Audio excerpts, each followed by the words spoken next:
Hey everybody, Dr. Randy Ross here, CEO of Premier Practice Consultants. I want to thank ChiroSecure for letting me spend a few minutes with you today.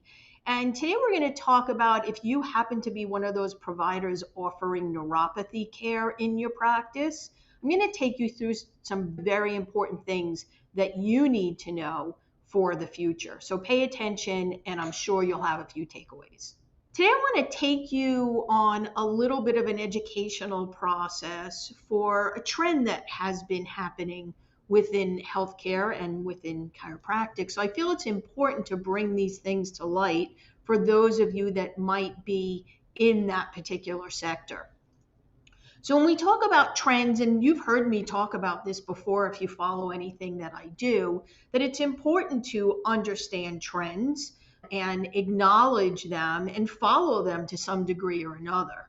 Trends change for a majority of reasons. Healthcare is like any other business in that respect. Within healthcare, the trend changes have to do with a few different variables. I'll just mention a few here. Some of it becomes what you can refer to as direct to consumer. And this is something that the pharmaceutical industry changed a long time ago.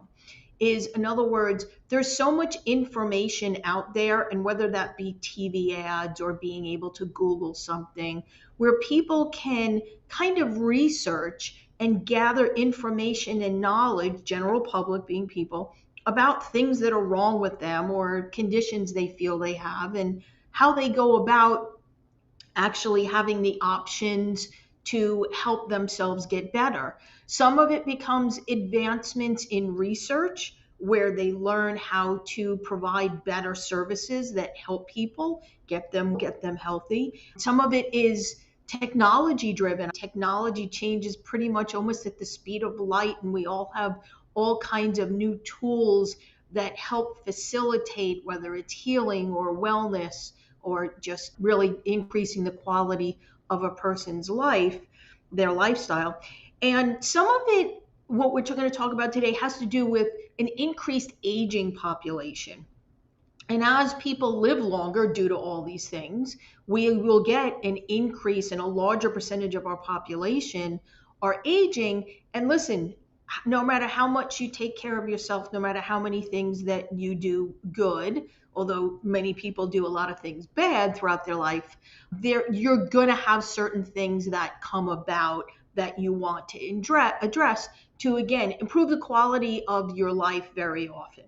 So today I want to talk about neuropathy, and this has really become a big sector within the care that chiropractors provide. And you'll also always hear me talk about, I call it ABMR, always be market ready. And it specifically holds true within this particular area that we're finding is becoming more and more prevalent within the service of chiropractic care. The few things that I want to make sure that if you have a clinic that provides neuropathy care and relief for people, you want to make sure that there are a few things that you always have in place that maybe are important for any business and any practice, but sometimes, and I'll explain this as I go along, why it's really important when we are talking about a neuropathy type of practice. So really well-trained staff is so important. And also within this sector, it's important to pay well for those well-trained staff because you don't want to have a lot of turnover. Training really good people to support your neuropathy practice is not quite the same as any other conventional front desk or that kind of employees that we're talking about.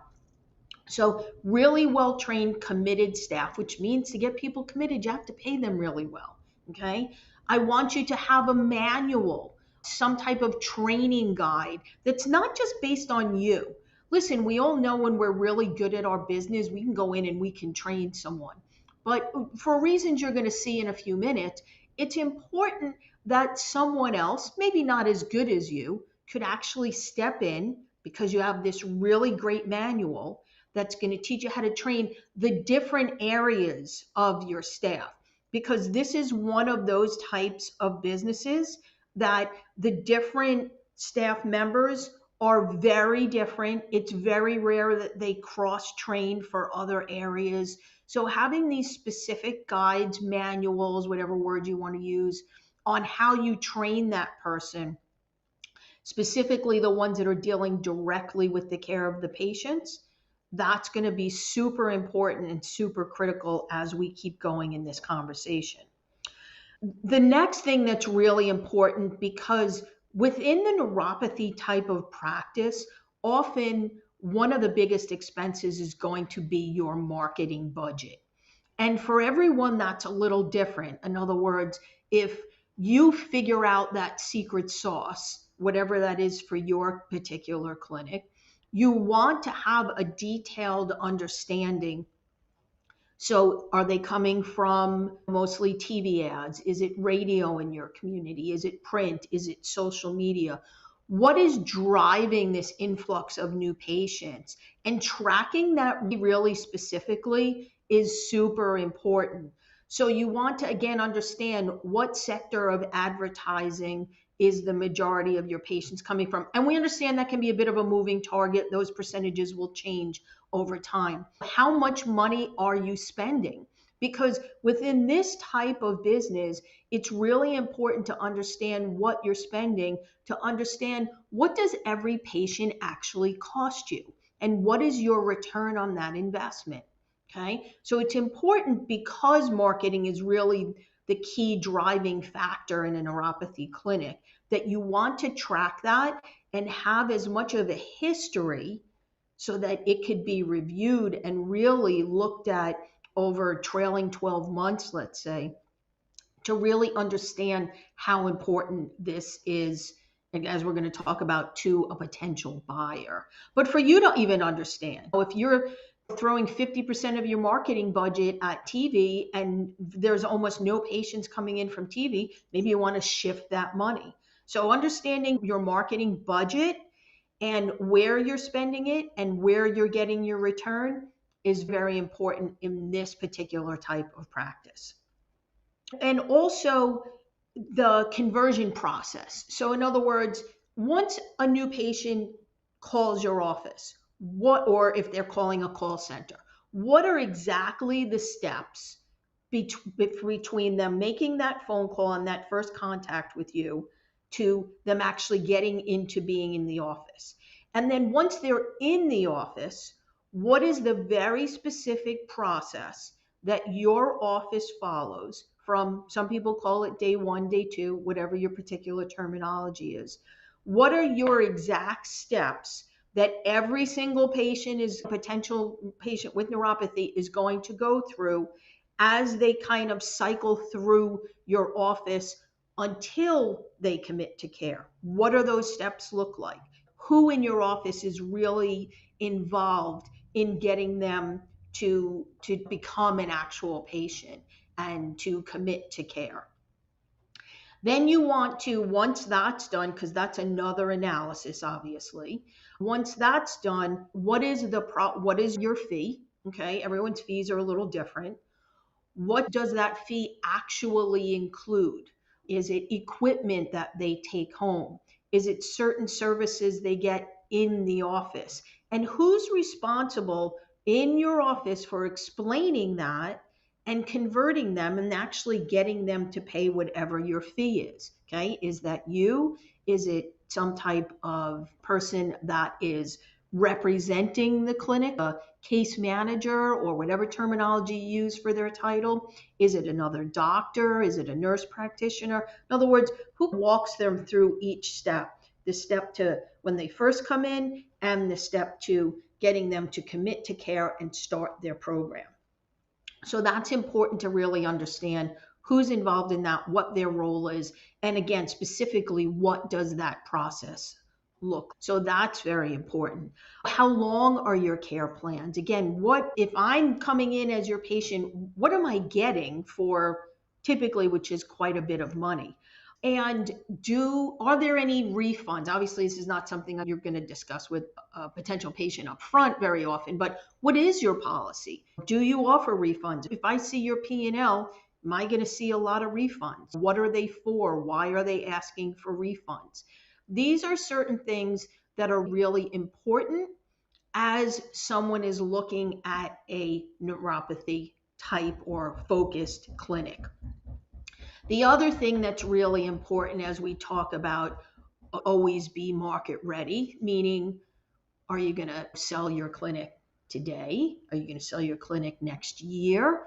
And the reason why we say always be market ready is because sometimes your exit is not chosen. There are circumstances that happen in everyone's life. Sometimes you need to relocate. Maybe your significant other got a great job and has to relocate. Sometimes people get sick. Sometimes people all of a sudden have little children and want to be closer to their family. Unfortunately, there are times when people pass away. That's just part of life. So this always be market ready strategy includes understanding all these things, having very specific manuals and details in your office. This will help you if a buyer comes along, because I'm telling you, this is what they look for. Also, when it comes to what I refer to as your hard financials, okay, are your tax returns up to date and current?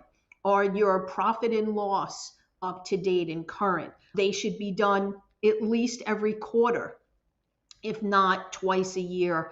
I prefer every quarter. Your balance sheets also. So all of these, and then the kind of non-financial hard documents are a lease if you're a leaseholder. If you're not a leaseholder and the actual real estate is also available to purchase, you need details on what is this particular piece of real estate. What are you asking for it? And other things are employment agreements with any staff members. And again, these different manuals, office manuals, for a lack of a better term. All of these things are super important if you get to the point where you want to sell your clinic that is either primarily neuropathy or maybe even close to 100% neuropathy care based. These are the critical elements. And the other thing is, when you do get to that point where you want to place your clinic for available acquisition on the market, don't choose just anyone. And I don't say that lightly. This is a very specific kind of niche of understanding all the moving parts of this particular kind of business. And we have experience in that at Premier Practice Consultants. We have been involved in representing a number of very high volume, high net worth neuropathy practices for sale. And we have done the work. We have the skill set. We have the knowledge to be able to talk to a potential buyer. Most times it's going to be an investor. So that might be a chiropractor that's an investor, but it might be, we use the word private equity, venture capitalist, and even sometimes more type of institutional buyers. And knowing how to talk to them about this very specific kind of practice is really important. There's nobody out there better than we are equipped to represent your neuropathy clinic for sale when that time comes. So give us a call, reach out, we could start the dialogue. But in the meantime, pay attention to all these things that I've shared with you, because you should be doing this all the time. Always be market ready. So when the time comes, you're not trying to get up to speed, because playing catch up is never a good position to be in when you're trying to sell your business. I am Dr. Randy Ross, CEO of Premier Practice Consultants. Thanks for spending a few minutes with me today. I hope that you gained some knowledge, information, and value in what I've provided. Feel free to reach out at any time. We're always here to talk to you about the status of your business, whether you're ready to sell now or down the road. Again, I want to thank ChiroSecure for allowing me the opportunity and creating these events so that I can share some information with you that I feel is really important.